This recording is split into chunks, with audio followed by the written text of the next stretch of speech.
उसके अलावा मिजोरम में वोटिंग का जो प्रोसेस है वो शुरू हो चुका है, क्या उम्मीद कर रहे हैं?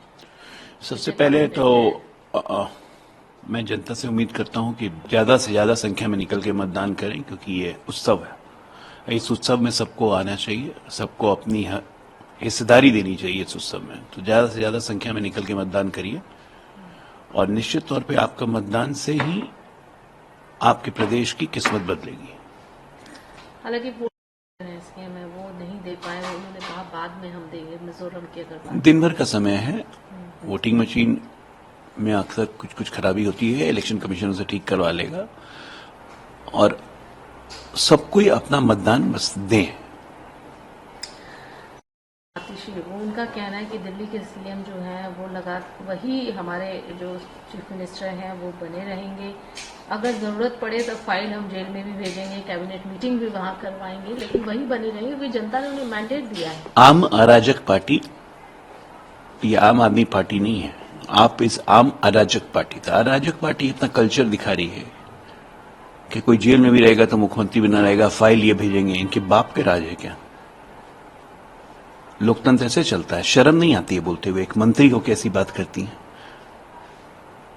ये राजनीति की आतिशबाजी कर रही हैं। ये और इवन पोल्यूशन का जो पहले कर देते हैं ना, जब नाक के अंदर पानी घुसने लगता है तो तैरने की कोशिश करते हैं। पहले करने में किसी ने रोका था? कंस्ट्रक्शन एक्टिविटी करवाने से, बंद करने से किसी ने रोका था इनको? लेकिन जब हर चीज में पैसा लेने की आदत हो जाएगी तब ये सब काम नहीं होता है।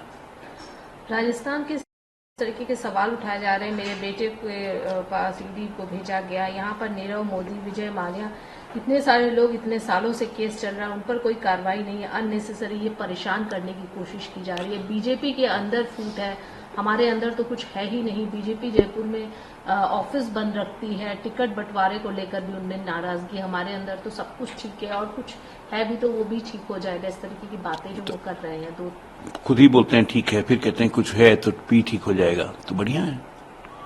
और बेटे के पास ईडी इसलिए गई है क्योंकि बेटे के पास काली कमाई के सबूत मिले हैं।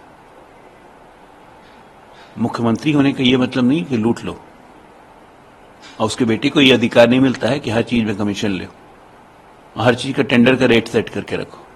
और अब जब ईडी पूछताछ करी तो दिक्कत क्या है भाई? आपने कुछ नहीं किया है तो आराम से रहिए, जवाब दीजिए, खुल के आइए।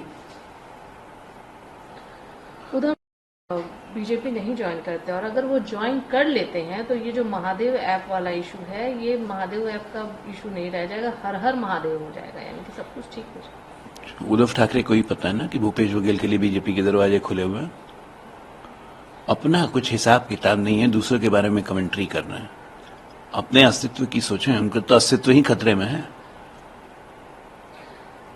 कहा है कि पीडीए यानी कि पिछड़े, दलित और अल्पसंख्यक जो है वो स्ट्रेंथ है इंडिया अलायंस के, और ये ओनली पावर है पीडीए जो बीजेपी को दिल्ली से हटाएगी, ये कह रहे हैं। और लूट तंत्र है, लोगों को भरोसा है कि किस तरीके से लोकतंत्र को लूट तंत्र में बदला गया है। अखिलेश जी की समस्या ये है कि वो अपने घर को इकट्ठा नहीं रख सकते। अपने बाप को उन्होंने बाहर निकाल दिया था, फिर चाचा को निकाल दिया। जो आदमी अपने घर को इकट्ठा नहीं रखता है वो पिछड़े, दलित और बाकियों की बात करता है, जिसपे सबसे ज्यादा अत्याचार और जुल्म उन्हीं की पार्टी ने किया है। ये मैं नहीं कह रहा हूं, ये रिकॉर्ड्स कहते हैं। रिकॉर्ड निकाल के देख ले कि समाजवादी पार्टी के राज में सबसे ज्यादा अत्याचार दलितों पे हुआ, सबसे ज्यादा अत्याचार पिछड़ों पे हुआ, मुसलमानों के साथ सबसे ज्यादा राइट्स हुए। अपने घर को संभाल नहीं सकते हो, चले वो बाकी का कमेंट्री करने। इन लोग की आदत खराब हो गई, ये लोग कहीं के नहीं रहे। दूसरी तरफ पर कहना है कि मैं लगातार सनातन जो है उसका हमेशा विरोध करूंगा, वो क्लियरली कह रहे हैं। मैं उन्होंने उनका सत्तर कह रहे हैं, मैंने कुछ गलत बोला ही नहीं है। उनकी औकात क्या है जो सनातन का विरोध करेंगे? कोई औकात नहीं है इनकी। जो सनातन का विरोध करेगा वो खुद नष्ट हो जाएगा। और ऐसे ऐसे लोगों को किसी तरह के तवज्जो या नोटिस नहीं देना चाहिए। हिंदुस्तान में रह के कोई अगर सनातन का विरोध करेगा तो उसका वजूद खत्म होना तय है, निश्चित है। अपने आप खत्म हो जाएंगे ये लोग। एक और बात तंज कस रहे राहुल गांधी को कहा है कि आप कभी भी यहाँ कितना भी कोशिश कर ले, हैदराबाद में तो अभी आ ही नहीं सकते। तो अपोजिशन में ही आपस में एक दूसरे में जिस तरीके की चीजें निकल कर मुसलमानों का वोट लेने की होड़ मची है। कौन मुसलमानों का वोट ले लेगा? क्या ओवैसी लें या राहुल लें?